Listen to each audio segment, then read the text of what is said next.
pH 7.1.7.19.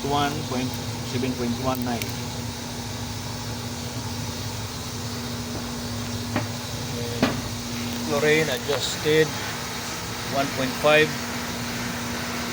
all the same, 7.19, 1.56 chlorine. Flow rate if down 3.0, stop pumping. Now again above 3.0. Now the pump, bisulfite pump, now start pumping 1.56 chlorine, 1.56 ppm, 7.2 pH, which is the alkaline level. Sulfuric stop, all good, because the setting is, the limit is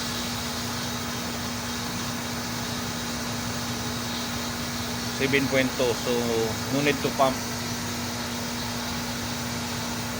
Ma-detect sa sensor 7.2, ang limit ko ay 7.2, hindi na siya magbubumba ng sulfuric acid.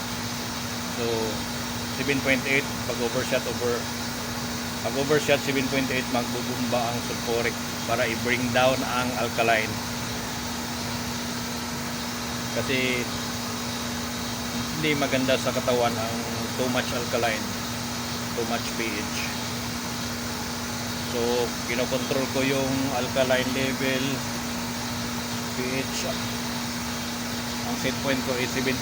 Pag lumagpas siya sa 7.6, pag pumatong ng 7.6, automatic ng sensor magbubumba ang sulfuric acid.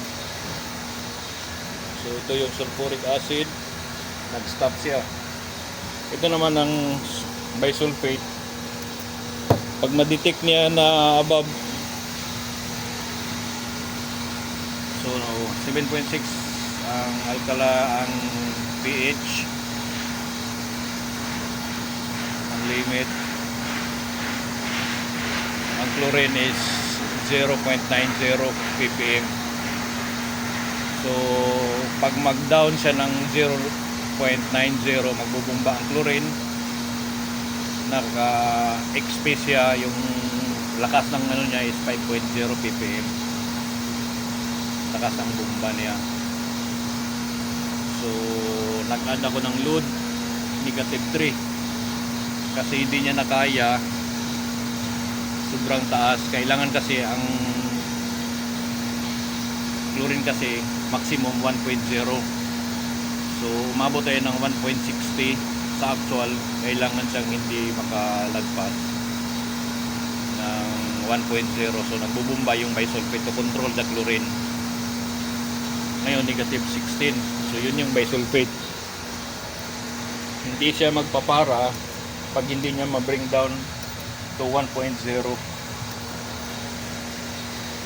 Kinokontrol niya ang chlorine. Ito yung chlorine. So yun, -16, nagpapumping pa siya dahil 1.56 pa siya. Hindi ko nilakasan kasi pag sobrang lakas,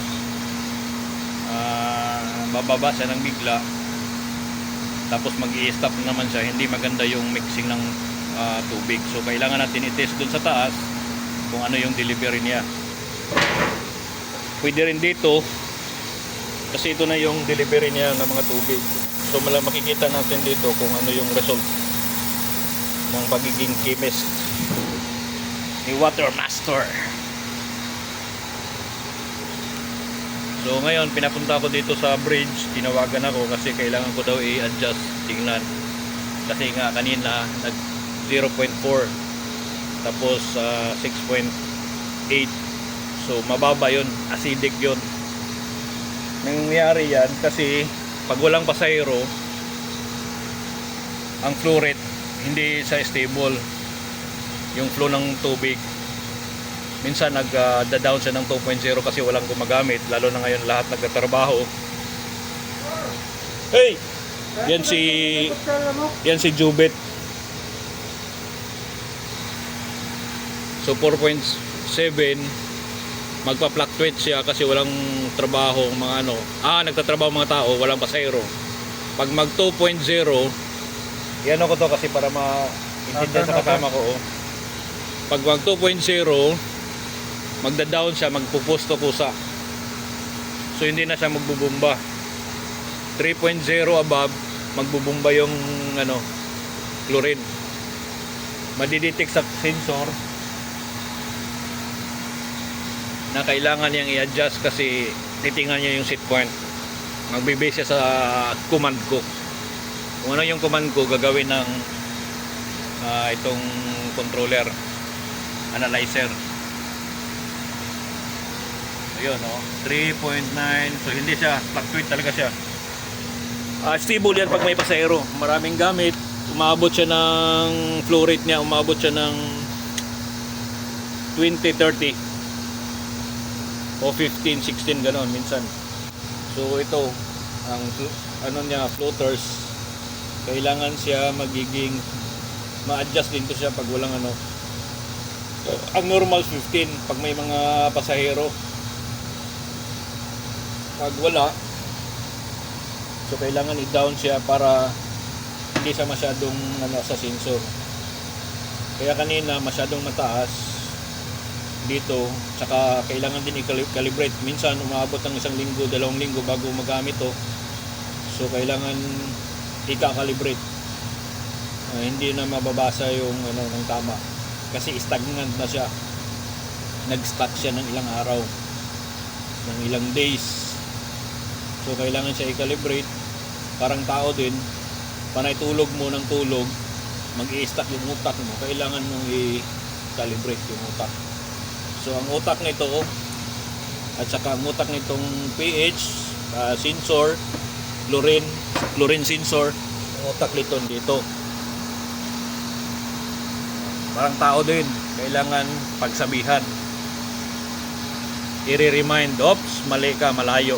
Kaya ngayon nag-stable na siya 7.2, which is almost the same sa actual kanina, 7.19. So hindi siya malayo ngayon. Almost balance na 1.5. dandahan yung binaba yung yung chlorine.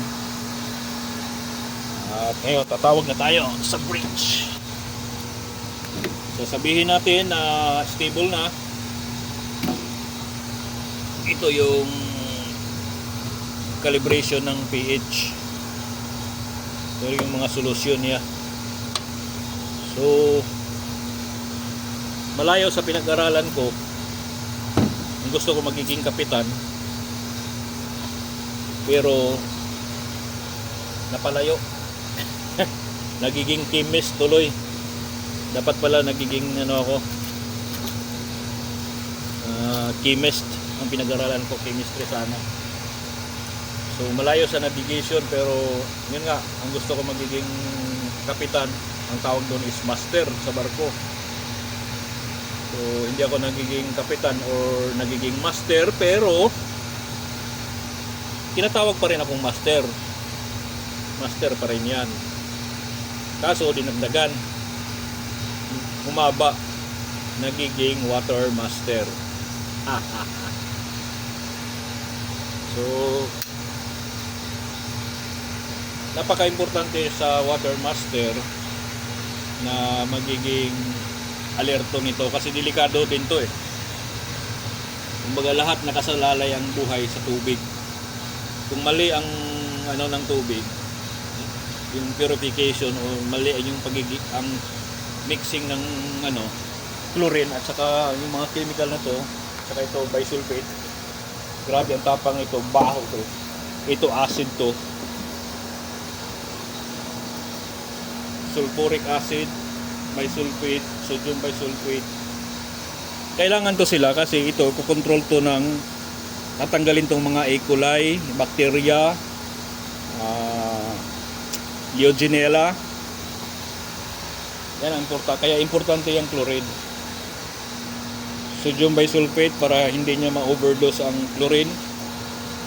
Kasi minsan hindi talaga makontrol, nag-overdose. Kaya siya ang mag-neutralize. Hindi rin pwede na sobra nito. Kaya sakto lang 20%, nilagay ko ng 20%. Delikado din to, nakakalason. Ganon din ito. Kaya kasi mga chemical to lahat. Lahat na bagay pag sobra nakakalason. At ito naman ay nakakalason pero nakakatulong. So lahat ng mga galing dyan, pagdating dito distribution, talagang safe na to sa mga bakterya. Ang ano lang nito, kailangan lang idadaan ng filter ito. At saka yung malaking filter doon bago siya lalabas ng drinking water, mainom na. So paglabas noon, mamaya sa pangalawang vlog ko, paglabas noon sa tubig na yon, naka-filter na siya, natanggal na yung chlorine. Yan, medyo amoy talaga, amoy chlorine. So walang problema to. Pagdating doon sa ano, matatanggal na to sa filter, cartridge filter doon sa fountain. So pag inom zero ang chlorine, pero ang pH nasa 7.2 yan or 7.3, 7.4, which is ang tubig na inumin sa pH kailangan hindi siya bababa ng 7.0 at hindi rin siya tataas ng 7.8. Pero pinaka-ideal na tubig, ang pinakamaganda sa katawan sa tao, 7.2 to 7.5. Doon magre-range 7.2, 7.3, 7.4, 7.5 maximum. So ngayon tatawag na tayo. Stable naman so far.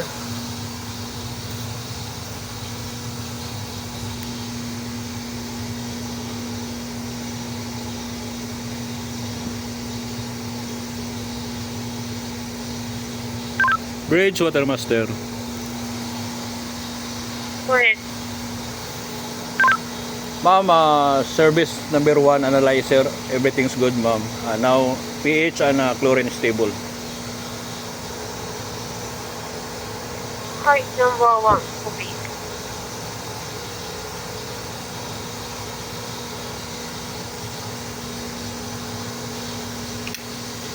So yun, sumagot si ma'am. Si ma'am palang nandoon. Yun si second officer. Si second officer.